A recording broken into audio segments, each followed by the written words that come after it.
Nasceu-nos hoje um menino, e um filho nos foi dado. Grande é este pequenino, Rei da paz será chamado. Aleluia. Celebramos hoje, essa noite, a missa da vigília do Natal, missa da noite. O evangelho de hoje é de Lucas, no capítulo 2, versículo de 1 a 14. Aconteceu que naqueles dias, César Augusto publicou um decreto ordenando o recenseamento de toda a terra. Esse primeiro recenseamento foi feito quando Quirino era governador da Síria. Todos iam registrar-se, cada um na sua cidade natal. Por ser da família e descendência de Davi, José subiu da cidade de Nazaré, na Galileia, até a cidade de Davi, chamada Belém, na Judeia, para registrar-se com Maria, sua esposa, que estava grávida. Enquanto estava em Belém, completaram-se os dias para o parto, e Maria deu à luz o seu filho primogênito.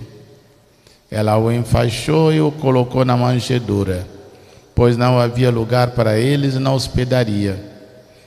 Naquela região havia pastores que passavam a noite nos campos, tomando conta do seu rebanho. Um anjo do Senhor apareceu aos pastores, a glória do Senhor os envolveu em luz, e eles ficaram com muito medo. O anjo, porém, diz aos pastores: não tenhais medo. Eu vos anuncio uma grande alegria, que o será para todo o povo. Hoje, na cidade de Davi, nasceu para vós um Salvador, que é o Cristo Senhor. Isso vos servirá de sinal. Encontrarei um recém-nascido, envolvido em faixas e deitado numa manjedoura. E de repente juntou-se ao anjo uma multidão da corte celeste. Cantava louvores a Deus, dizendo: glória a Deus no mais alto dos céus, e paz na terra aos homens por Ele amados. Palavra da salvação. Glória a vós, Senhor. Nós passamos esse tempo de advento, estamos chegando hoje, já celebrando o Natal do Senhor nessa noite. Mais uma vez, somos convidados a meditar essa palavra de Deus e a partilhar e guardar o nosso coração. Padre, o povo judeu não costumava fazer o recenseamento, que é o censo para nós hoje, né? Sim. Então, por que José e Maria foram obrigados a ir registrar-se em Belém, a cidade de Davi? É verdade que esse povo, ele não fazia o censo, o recenseamento, porque na visão deles, Deus não permite que conta quantas pessoas tem. Efetivamente, quando conta o censo e o recenseamento, é uma contagem, é uma verificação quantas pessoas tem. Até nessa época está acontecendo, o IBGE está aí fazendo o censo, para saber quantas pessoas tem. Mas para eles, naquele tempo, tinha muito mais problemas de guerras, de conflito, e o censo era mais para saber quantas pessoas são capazes de ir para a luta, de ir para a guerra. Então, se quer saber se tem condições de vencer, acaba esquecendo de que o poder maior vem de Deus. Então, para eles, se Deus está no coração, na vida dos homens, até com poucos homens ele pode vencer, porque Deus está do lado dele. Por isso, contar, fazer o censo era um desafio, desafiar a Deus.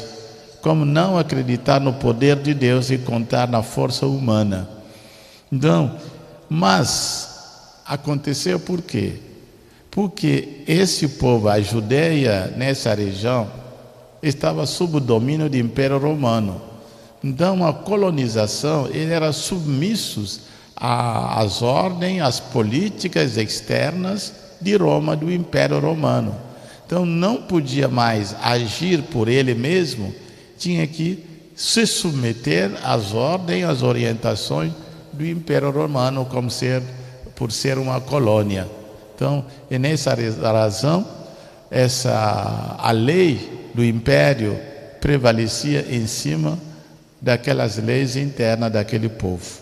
É por isso José e Maria tiveram que ir para se registrar-se na cidade de Davi, Belém.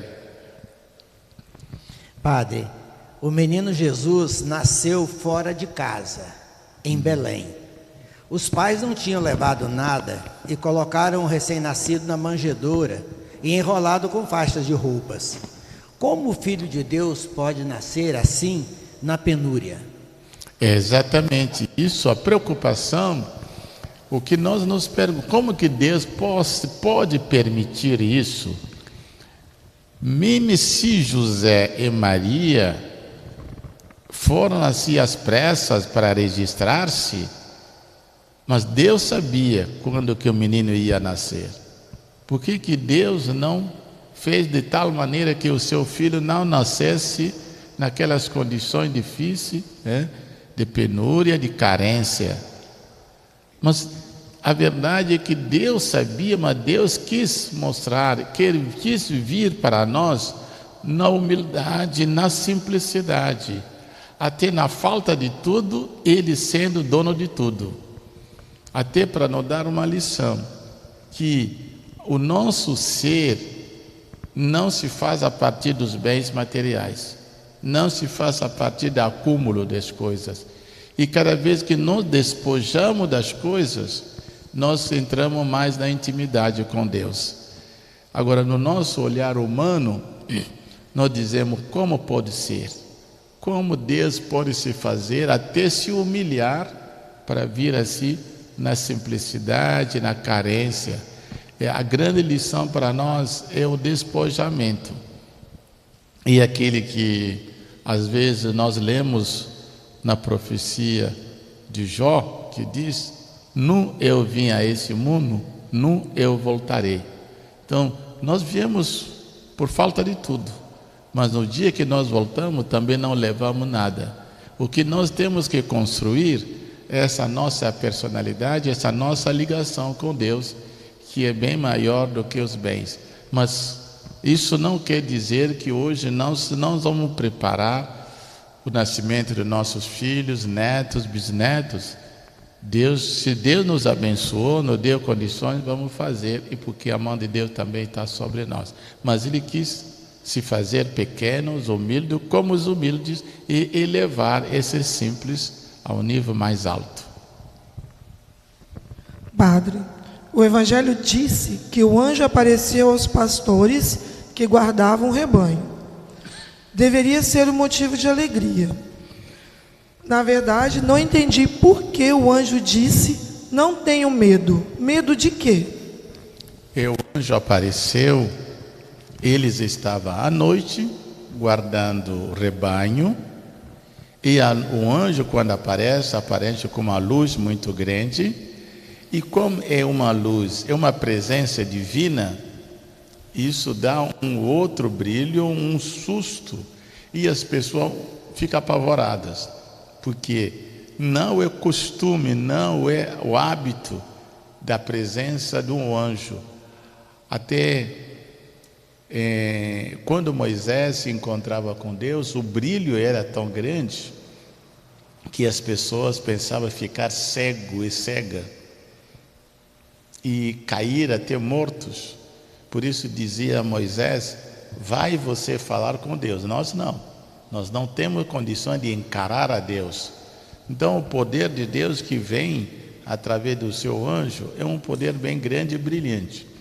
Agora, o medo é o medo da morte, porque nós não estamos acostumados a ver aquele brilho tão grande que vem de Deus. Não é qualquer luz, mas é uma luz divina. Mas também susto de que alguma coisa estranha ou negativa, pelo contrário, uma coisa positiva. E Deus que entra na nossa vida, não é todo dia que o anjo de Deus aparece a alguém, e de uma maneira tão visível. E quando aparece, é uma boa notícia, um reconforto, e tudo isso é longe do medo, pelo contrário, de alegria que dá uma acolhida bem melhor.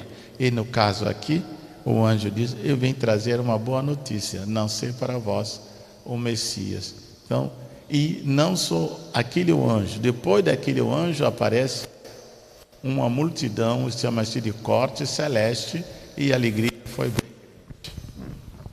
Padre, o anjo desceu como os pastores, ia reconhecer o Filho de Deus. Como imaginar a alegria desses pastores diante da corte celeste que se juntou? Será que ainda esse fenômeno acontece novamente? Pois é, os anjos, apareceu, e depois uma multidão, a corte celeste, com música bonita. Aquele instante de medo, de susto, se transformou numa alegria de ver aquele coral do céu tocando aquela música maravilhosa. Quer dizer, eles certamente ficaram ali pasmos e dizer, queria ficar mais, queria que aqueles anjos ficassem tocando o tempo todo. Mas será que isso acontece novamente? Acontece. Talvez não de uma maneira tão visível, mas cada vez Deus vem ao nosso encontro. Deus vem trazer uma notícia maravilhosa para nós, e sobretudo nesse tempo, Ele vem falar ao nosso coração, Ele vem falar em nossas famílias, em nossas celebrações. É Deus que vem com o coral do céu. Mas esse coral do céu às vezes é dissimulado em nossos corais, nosso coral, do grupo de canto. A gente fica assim, se nós entramos na intimidade de Deus, ouvimos aquele canto, meditamos, diz, é Deus. Bem que sabemos que fulano, ciclano que canta, mas tem um momento que diz, Deus está presente, os anjos de Deus estão ali, e eles estão na nossa vida a cada momento, visível e invisível, mas sobretudo de uma maneira visível. Nós ficamos encantados com aquilo que se realiza na nossa igreja, porque Deus está presente. Irmão, grande festa, Jesus nasceu no meio de nós, Ele está na sua família. Que seja o nascimento com a criança que está nascendo, que já nasceu, mas sobretudo que nasce no seu coração, nessa unidade. Deus abençoe a sua família, o seu lar e o seu trabalho. Ele que é Pai, Filho e o Espírito Santo. Amém. Amém.